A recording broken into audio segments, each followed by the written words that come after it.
Our next 2 words out of these 10 words are shoulder down. Now, this one is all about maintaining some tilt within your golf swing. So as we turn back, we need to maintain our spine inclination on the way back. And again, on the way through, we still need to maintain that on the way through. So this is a key part to the golf swing, because moving our tilts, our shoulders, will move our head position and our spine tilt. And doing that is going to create different options of strike and different ball flights as well. It's hard to tell you what you're going to do, but if you come out of that inclination, so instead of doing this, we turn and the lead shoulder turns upwards a little bit, we come up here a little bit more. You know, your hands can go high and drop back in. Because of where your shoulders are now sitting, you can just throw the trowel shoulder a bit more over and you could hit slices from there. But the other thing is as well, is when you're here, everything's risen. So you've got to do another thing, which is get lower. And as you're doing that, you could either ground out early, you could down and get back up quite quickly. And remember, we only have a quarter of a second from the top of the swing to get back down to the golf ball. So it's going to be quite difficult to do that. So a better way is staying in our inclination. That would simply be, as you go to set up, I would get your swing on camera and just draw a circle or a square around your head at setup. And then as you turn to the top, you're looking to keep the head in that circle or square. And as you work back down, we're looking to keep that head in the circle or square.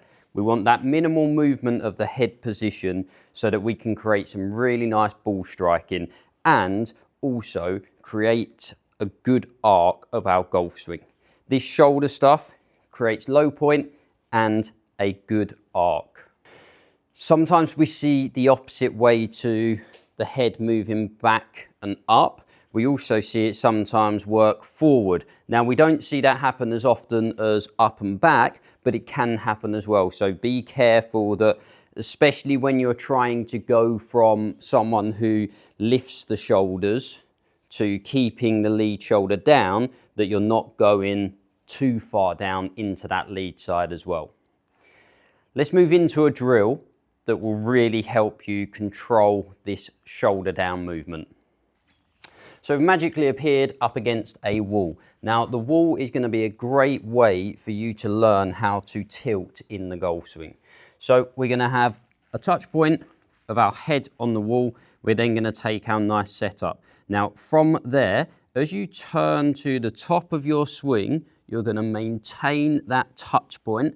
And you can see I've created sufficient tilt on the way back, and the same on the way through. We're going to maintain that touch point. And you can see then sufficient tilt on the way through. So I would be doing this as much as possible, especially if you're someone that will be left shoulder working upwards and back. You'll see that you won't touch that wall. So just make sure you do this dry drill a lot, where you're turning to the top, maintaining the touch point with the wall, and then turning back down and maintaining the touch point on the way through as well. If you go the opposite way, if you're someone that tilts too much into the backswing, then you would find, as you work to the top of the swing, that you would hit the wall a little bit harder. So your option is then, okay, as I'm turning to the top, how soft can I maintain the touch to the wall? And how much can I do that on the way through as well? So we're looking for a lighter touch, whereas if you're someone who takes tilt out of the golf swing, you're probably looking for a slightly heavier touch point and heavier on the way through as well. Okay, so we've had plenty of practice up against the wall now. Now when we move into the golf ball, we're going to try and do exactly the same thing. We're probably going to imagine there's a wall still here on my head, and we're just going to hit a few soft shots where we feel like we maintain the shoulder down movement. So we're going to go into our setup position where we've got that 60-40, and as we turn to the top, we're going to feel like we maintain that shoulder tilt, and as we turn through, we're going to feel like we maintain that shoulder tilt. The circle or the box should have stayed around my head the whole time there.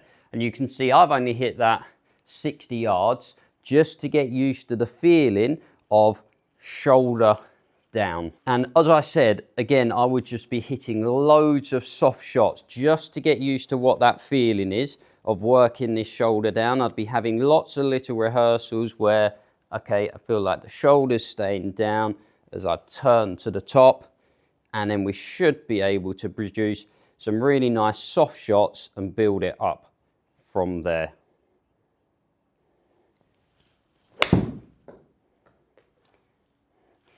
Now that was pretty nice.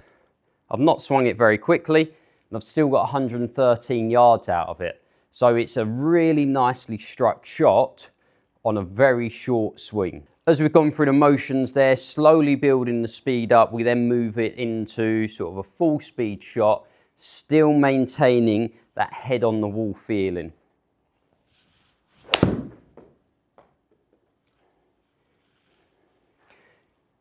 And you can see pretty dead straight shot onto the green.